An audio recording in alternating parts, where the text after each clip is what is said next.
campaign, both financially and walking around knocking on doors. It's been a joy to knock on doors. We have knocked on several thousand doors. I've been invited into boardrooms and into living rooms. I've met a lot of absolutely amazing people. And I've raised more money than I ever thought humanly possible, to be quite honest, for this. I've been criticized for where a lot of that money comes from, and I can understand that criticism. And unfortunately, I found out recently that one of the people who donated, the organization that he's involved with, is actually under investigation. That's very unfortunate. I'll look into that. And if it turns out that that money needs to be returned, quite frankly, it will be returned. So, it's quite honestly just a pleasure to be here, and a pleasure to just be living just down the street as we do, and it's a pleasure to be able to actually run for office. I want you all to know that if I'm elected, I will serve very diligently, I will serve full time, and I will love this community in the same way that I've loved it, up until now. I want to thank you for your support. I want to thank the people who have supported me so much. And then I, quite frankly, also, when I was, before I was coming up here, we were talking with someone that I respected, and she told me that she thought I could have run my campaign a little bit better, a little less negatively. I take those words to heart. Now, it's very hard to stand up and say critical things about someone. It's very hard to stand up and hold yourself accountable, but I have to say that there have been some critical things that have been said, and some of them haven't been said correctly, and so I should apologize for those. I do wish to run a clean campaign. I know that my opponent and I are running a very heated race, and things have been said and done by both each of us and our supporters that are regretful. So I'm sorry for that. But I want you to know that we absolutely love this community, and irregardless of what happens in this campaign, irregardless of what happens in this election, we will be heavily involved in this community from this day forth. Thank you.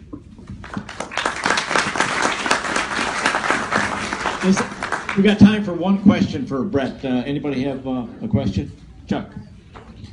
I guess you brought it up, but I'd like to know, how can we say that you're going to represent us when the vast majority of your money has come from special interest people that don't even live in our precinct, much less than?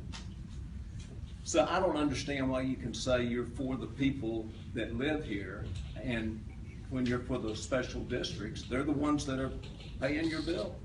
Okay, well, I respect that question. So he's saying, in case everybody didn't hear it, that how can I represent this group if all the money that I've received, or most of the money I've received, has been from special interests? A lot of the money that I've received has been from developers. I do not hold every developer in contempt.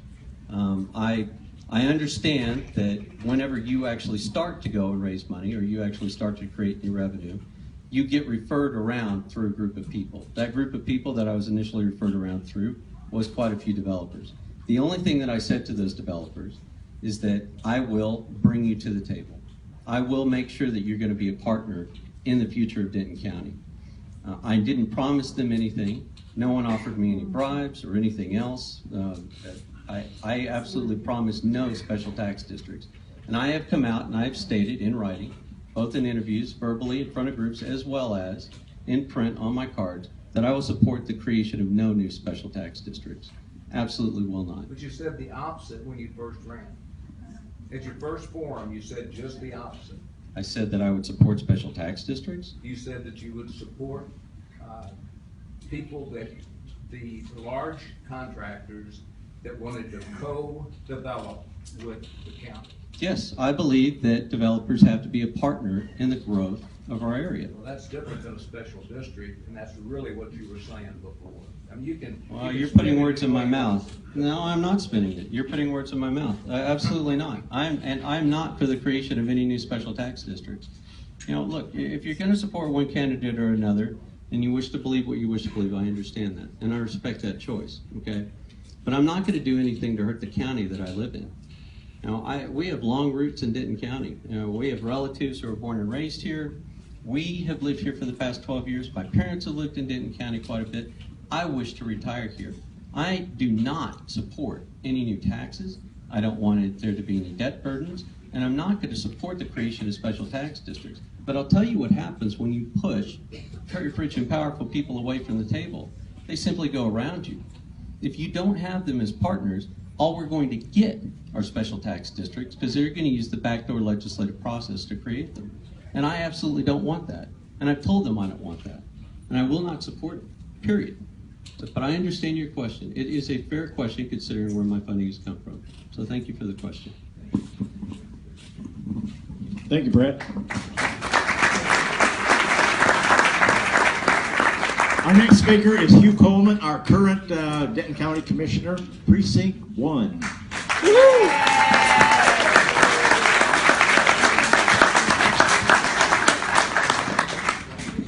Tonight, I humbly ask for your prayers, support, and vote.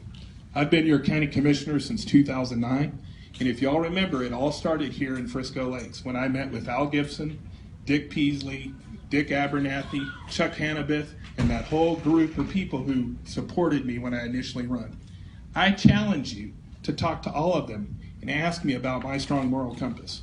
I ask you to challenge them as to whether I told them I would only run 2 terms. That is an outright fib that's being told by my opponent. If you get his flyer, you'll notice it's not sourced in any way. We have somebody who's running against me who has gotten a message-tested platform, and he has changed his stance based on what he thinks you want to hear. I have always told you what my positions were. Whether you supported me or not was up to you. I did not pander, nor did I tell you what you wanted to hear. I ran on a platform of less government and less taxes. I ran that I was going to help the people. And if y'all remember back then in 2008, there was a big dispute going on regarding the sale of State Highway 121. We were at odds with Denton County here as Frisco as a community. Y'all wanted me to promise to do stuff for 423. You wanted me to promise to give you a stoplight. And I said, look, I will try very hard. And if I succeed, I will do it. But I can't make that promise to you because I never want to make a promise I can't keep. I got elected due to you all. If y'all remember, in 2008, I won on the last box, and it was out of Frisco Lakes.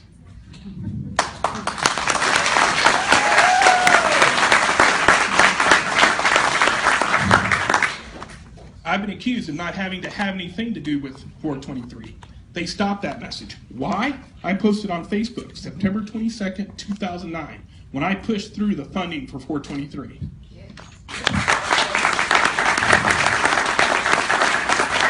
I pushed through the funding for Stonebrook.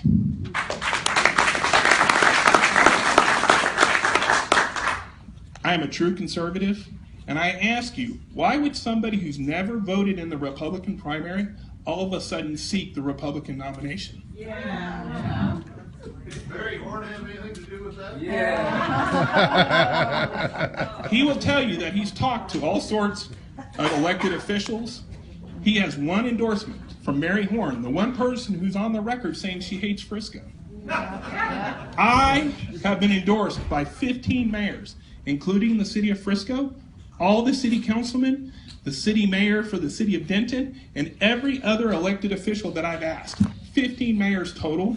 Pat Fallon, all the constables, Myra Crownover, all my state reps. I have been endorsed by those people. They all want to work with me. In regards to residential development, I think what she's saying is specious and untrue. Has anybody ever been to Windspring? Out there, anybody see that in Prosper on 380, the big development? I worked hard to bring that in, and I partnered with those people. Anybody been to Union Park? The big residential development. I worked hard to bring that residential district in. Why did I do it? I made them do it without a special district outside the county because I met them at the table. Like I've told you in the past, we need the right kind of development, not just development right now. Now, as a Tea Party Republican, a conservative Republican, I'm against more taxes and I'm against more government. I'm not against more taxes and more government unless it's my friends who gave me money. My previous candidate was supported by the Huffines. Those are all the special districts that wound up on 380. I beat her and I ran on a proposition that I did not want to have special districts in Denton County because I saw the hardships it took on the homeowners. That is the most valuable thing you will ever buy.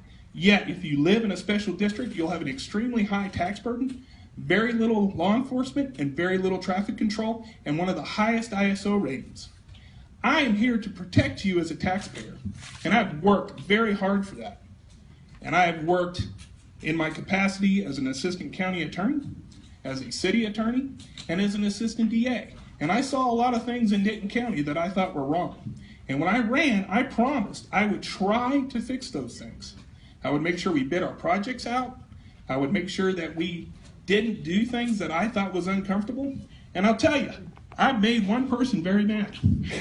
Judge Horn took a lot that she had appraised for $60,000, sold it to TxDOT for $1 million in a private sale out of her trust that she never disclosed.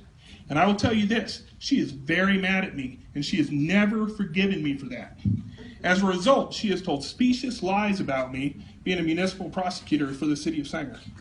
I am the municipal prosecutor for the city of Sanger because in most of my legal career, I've been a prosecutor.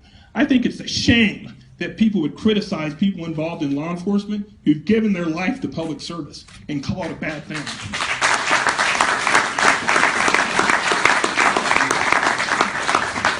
I am transparent.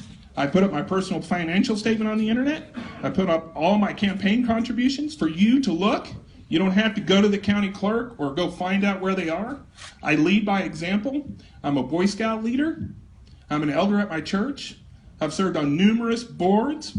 And I have worked hard to represent Frisco. Until me, there was very few people who were ever appointed to a board in Frisco. Is Sean Healy here? Yeah. He's on my child welfare board. Michelle Royer, I appointed her to the mental health retardation board. Bob Gallagher, remember him? He's out of town. I got him appointed to the Denton County Central Appraisal District. To say that I have not worked hard for Frisco is an outright fib. I have worked hard to represent this community, and I've taken grief from it from my colleagues because they think that I pay too much attention to y'all. Now look, I will tell you this. I raised money the right way. I raised $22,000 in 20 days. That's the most money I've ever done. Out of the 56 contributions, 54 were from Denton County. The people who didn't give me money was my brother who lives in Dallas and a law firm that I've worked with. I've got over 300 contributions from people who live in our community.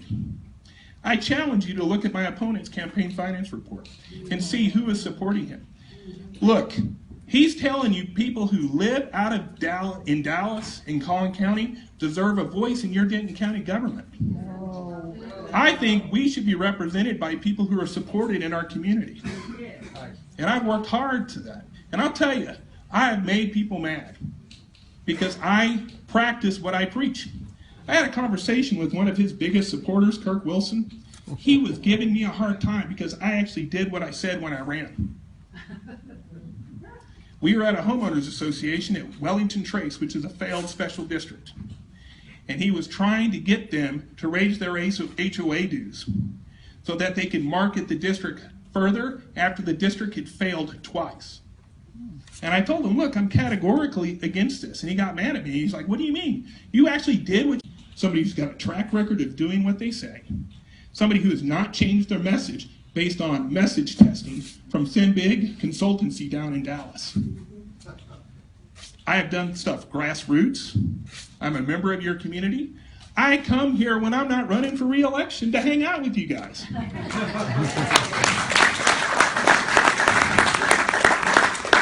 He tells you I'm out of touch. What other county commissioner spends an hour every Tuesday through Friday at the coffee shop because he didn't want to sit up in the courthouse and takes on all comers to talk to people? Me. And I don't tell people always what they want to hear. I tell them what they need to hear. And I'm not going to be message tested, and I'm going to tell you what I think. And if you all agree with me, I hope you vote for me. Thank you.